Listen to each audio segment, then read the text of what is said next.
audience has seen me. They haven't seen you. So, all right, Maniacs, we're here at MegaCon 2023, and there's a very bright light in my face. However, that won't stop me from talking to the one, the only, Greg Moore. Hey. Nice to meet you, sir. Yes, Thank good you to very meet much. you. I appreciate the interview.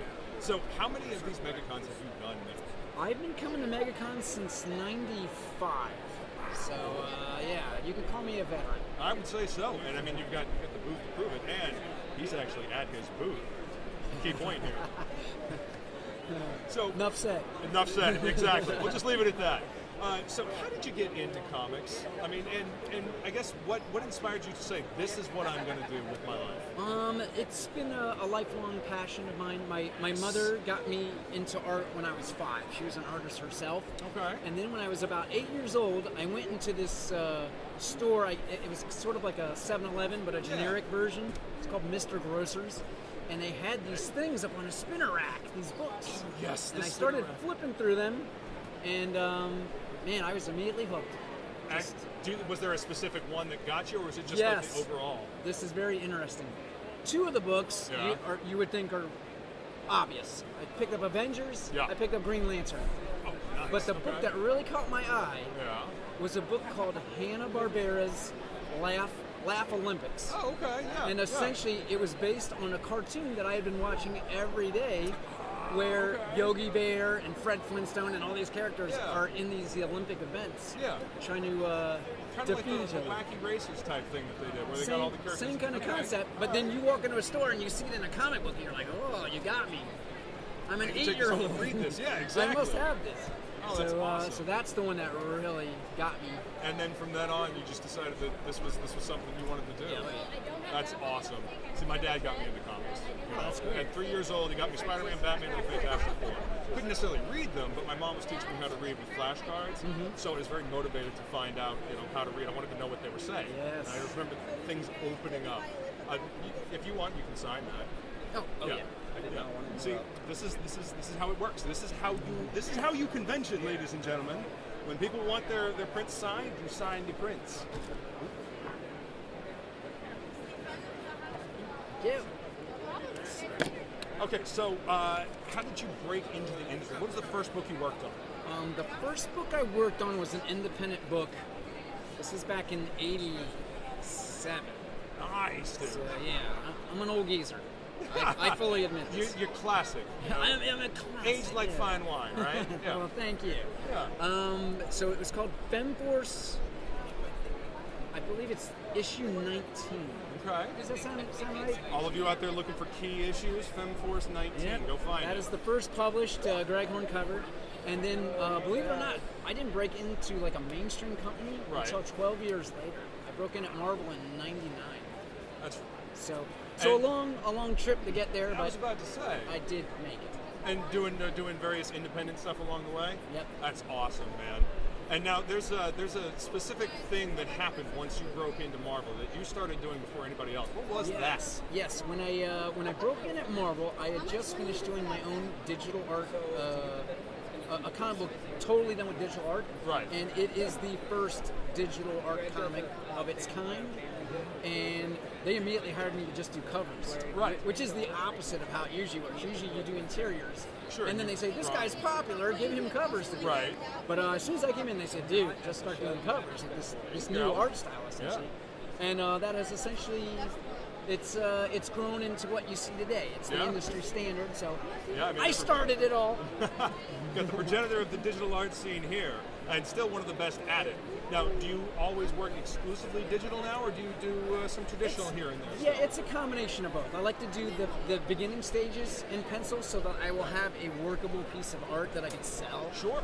And then I do almost all the colors digital. Okay. So the originals are usually a black and white piece of art.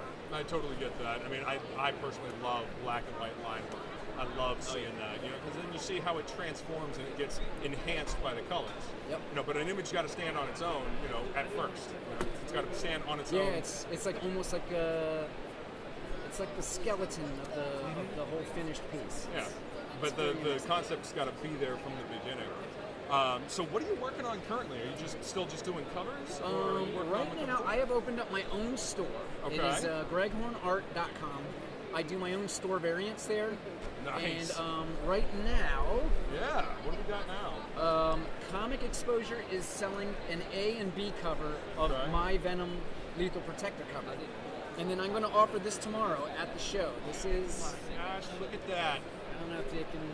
I'll get an extra shot of it. Yeah, once we're okay, done so as well. so this is the Venom Lethal Protector. It's the C cover. It's got like a trading card motif going it's around. the you know? first Marvel Universe trading card set. Yeah, yeah. I remember those. I So, love it. so this is going to be available tomorrow, but I will also offer it on that website I just Okay. mentioned because I do not have a lot of copies of this here, Yeah. and I don't want to piss people off. Oh, so- I'm sure it'll sell out quite quickly. yeah, so we're going to offer them on the store eventually.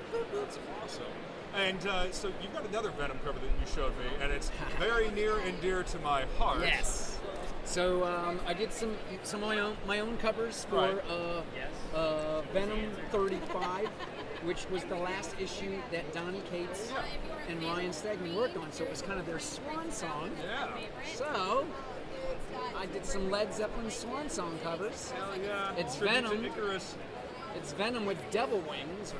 And some that's kind of wings. something that happens in the story. Over the course of the story, Venom develops the ability to sprout That's wings right. like that. Yep, So this And is then- awesome. And then there is a variant of it where he is Eddie Brock. Yeah. And again, the Icarus getting too close to the sun. Dude, I love it. That is Yep. so cool. That's amazing. So, looking at all the characters around here, I see a plethora of characters. Is there any one character you haven't gotten a chance to work on that you would absolutely love to work on? I would love to work on.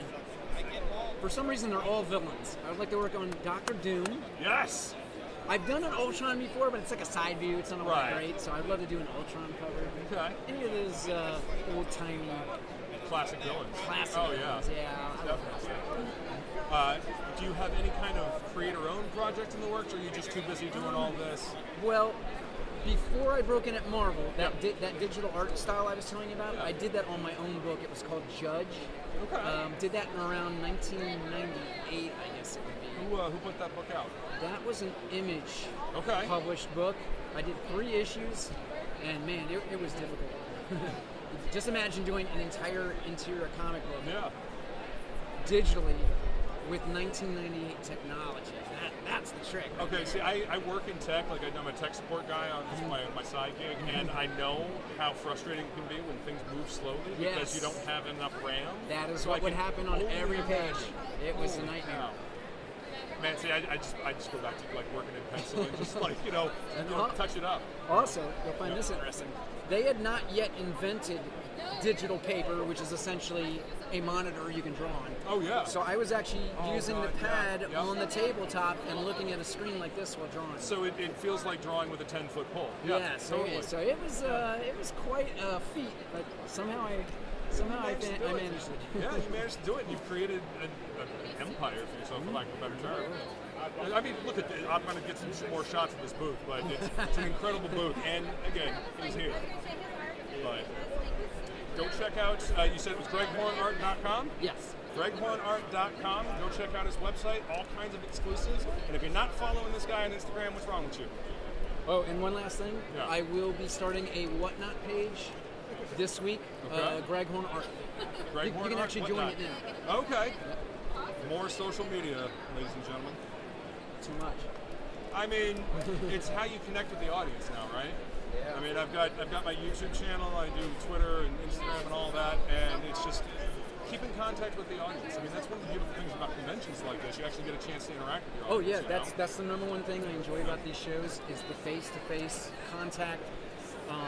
There's no one in between, which is usually the case online. There's somebody in between you and your customer or fan. Here at a show, man, Face to face. one-on-one, it's awesome. It's the best thing.